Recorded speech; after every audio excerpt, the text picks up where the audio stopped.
Halo teman-teman, di tutorial kali ini kita akan belajar lagi tentang Python. Di tutorial ini kita akan belajar bagaimana caranya membuat batch processing di Python. Pastikan juga teman-teman telah mengikuti tutorial lainnya di YouTube channel di Hello Pino Tutorial. Nanti teman-teman bisa memilih yang playlistnya adalah Python Tips. Di sini saya telah mengupload beberapa sampel video tutorial terkait dengan Python. Jika teman-teman tertarik untuk belajar FastAPI, juga nanti teman-teman bisa memilih yang playlistnya adalah FastAPI Tutorial. Dan juga jika teman-teman tertarik untuk belajar Flash Framework, nanti teman-teman bisa memilih yang playlistnya adalah Flash Tutorial. Selain itu, saya juga telah mengupload beberapa sampel video tutorial terkait dengan generatif AI. Di sini saya menggunakan Gemini dan Python. Selain itu, saya juga mengintegrasikan Gemini, Python, dan juga FastAPI. Oke, kita kembali ke tag editor. Saya di sini punya salah satu ilustrasi ya. Jadi bayangkan jika kamu ingin mengirim 12 paket ke kantor pos, tapi hanya bisa membawa 5 paket dalam sekali jalan. Kamu pergi beberapa kali, kemudian semua paket dalam satu perjalanan dikirim bersamaan. Setelah semua selesai, kamu cek apakah semua paket sudah sampai dengan baik atau ada yang gagal.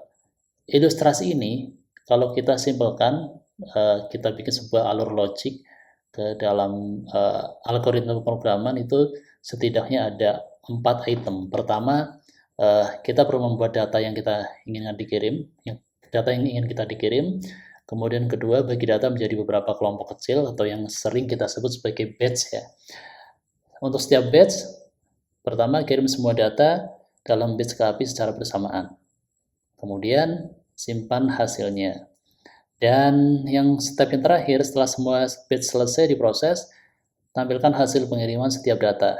Nah, di sini yang perlu kita garis bawahi adalah kita hanya memiliki 12 data. Kemudian setiap satu batch itu akan kita kirim 5 data secara bersamaan. Jadi nanti di batch berikutnya 5 dan di batch selanjutnya 2. Oke. Dari alur sederhana ini, sekarang kita ke kode Python-nya. Apa aja yang perlu dipersiapkan? Tentunya pertama adalah library. Jadi hal pertama yang paling penting adalah teman-teman nanti perlu mengimport library-nya namanya async.io. Kemudian yang kedua ada HTTPX. Nanti teman-teman bisa melihat sampelnya atau dokumentasi resminya di sini. Nanti teman-teman bisa membaca sebenarnya async.io itu digunakan library ini digunakan untuk apa dan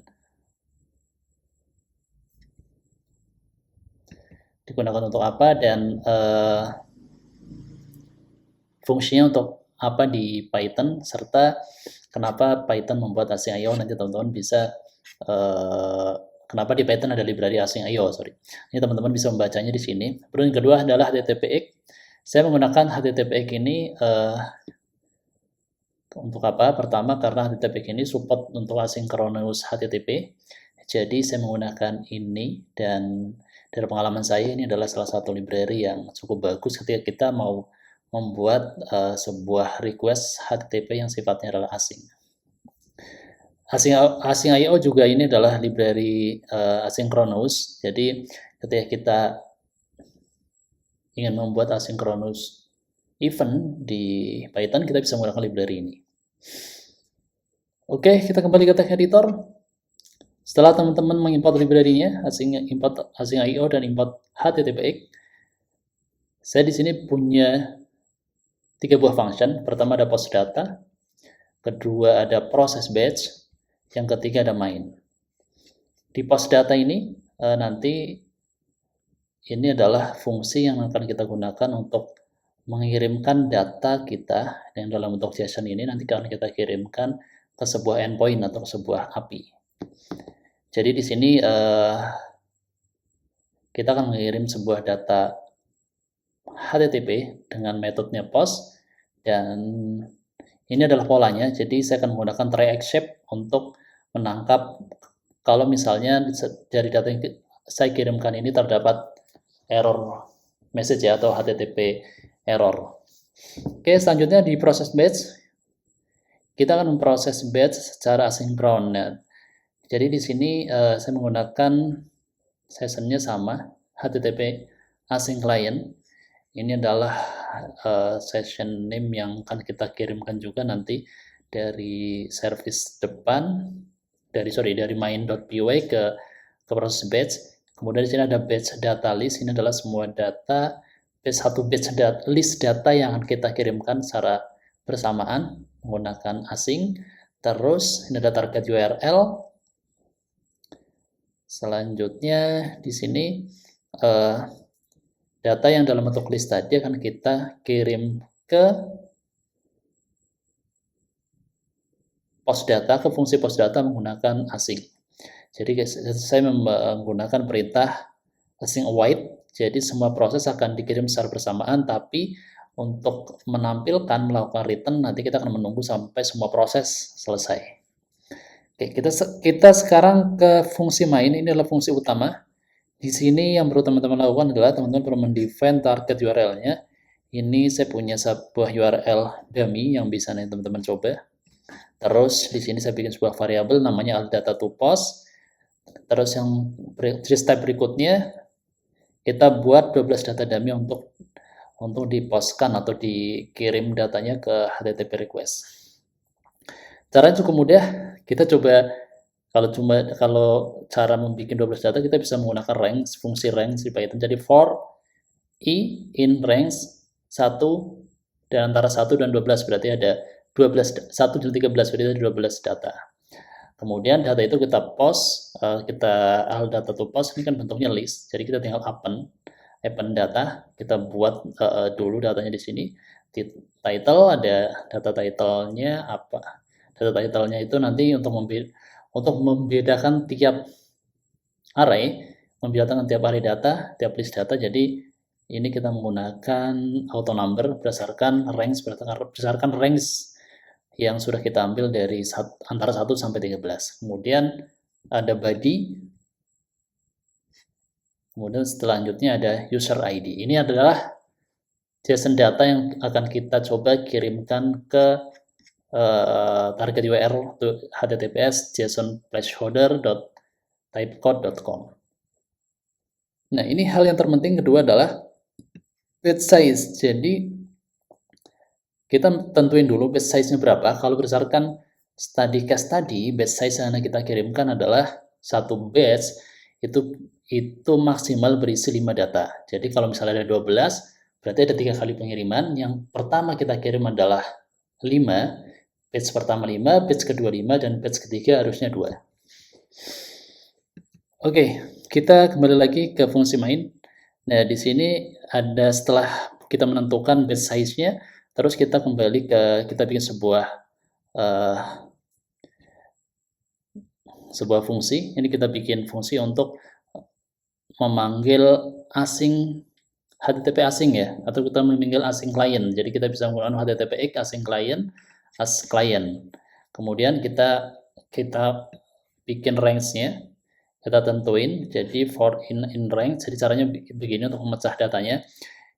Sekarang kita bikin ini adalah kalau kita lihat di sini range. Pertama adalah support index keberapa. Kemudian support, nah kalau cek nih, stop, ada start, ada stop. Startnya berapa? Berarti kalau kita len dari semua post harusnya ada 12 data dimulai dari indeks yang pertama. Kemudian kalau kita lihat lagi di sini perintahnya ada stepnya, berarti berapa nih batch size-nya, variable batch size. Nah, berapa step yang akan kita kirim? Jadi dalam satu batch maksimal adalah 5 data. Oke, sekarang kita bagi batch all datanya. Jadi harusnya nanti ada ini plus batch size, harusnya nanti ada 5 data setiap pengiriman data, dibagi secara proporsional. Terus setelah itu kita panggil proses batch-nya, fungsi proses batch. Ini kita panggil fungsi proses batch, dan seperti biasa karena ini sifatnya adalah paralel, jadi kita paralel itu maksudnya setiap batch itu kita tunggu semuanya selesai baru kita proses batch berikutnya. Jadi kita menggunakan fungsi await. Oke, setelah semuanya selesai nanti kita akan mengprint ini semua batch selesai diproses. Kemudian kita akan menampilkan result kolektornya. Kita akan menampilkan semua data yang sudah diproses oleh si batching, si proses batching. Oke, selanjutnya apa yang perlu kita lakukan? Selanjutnya adalah kita akan mencoba menjalankan perintahnya. Nah, kode fullnya seperti ini. Kode fullnya tadi ya kalau di pre-batch saya bikin ini untuk mempersimpel penjelasan terkait dengan post data. Kita sekarang lihat di proses bagaimana cara mengirimnya. Jadi teman-teman nanti bisa langsung menggunakan seperti ini, respond await session post URL. Jadi jangan lupa tambahkan ini await session post URL. Terus ini setting juga timeoutnya 10 detik. Respon ini akan memunculkan HTTP status error untuk respon misalnya ada 400 atau 500 dan seterusnya. Ini adalah perintah untuk print, jadi nanti kita akan mereturn semua datanya dan juga kita juga di sini ada menangkap requestor errornya dan juga kita akan memprint semua data yang diproses oleh si proses batching. Oke, mari kita coba jalankan. Jangan lupa teman-teman berada pada mode Python Virtual Environment, dan jika di environment teman-teman belum ada HTTPX, nanti teman-teman bisa menggunakan pip install HTTPX. Oke, akan coba saya jalankan Python. Cara menjalankannya cukup mudah karena di sini saya sudah menggunakan fungsi main. Jadi kita tinggal fungsi main ini adalah fungsi yang akan pertama kali fungsi main ini adalah fungsi yang akan pertama kali kita jalankan. Tapi kalau teman-teman nggak mendefine seperti ini, dia tidak akan dijalankan. Jadi teman-teman perlu mendefine-nya terlebih dahulu, atau teman-teman menghilangkan if name main, bisa menghilangkan ini. Jadi misalnya langsung seperti ini juga bisa. Misalnya langsung seperti ini, bisa juga. Oke, kita coba jalankan Python batch.py.